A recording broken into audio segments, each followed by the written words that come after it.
ஆத்தங்கர மரமே அரச மர இலையே ஆலமர கிளையே அதில் உறங்கும் கிளியே. ஆத்தங்கர மரமே அரச மர இலையே ஆலமர கிளையே அதில் உறங்கும் கிளியே.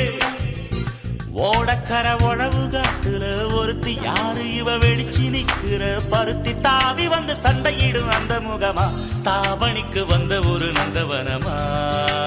உள்ள சொந்தம் என்ன விட்டு போகாது அடவோட தண்ணி உப்பு தண்ணி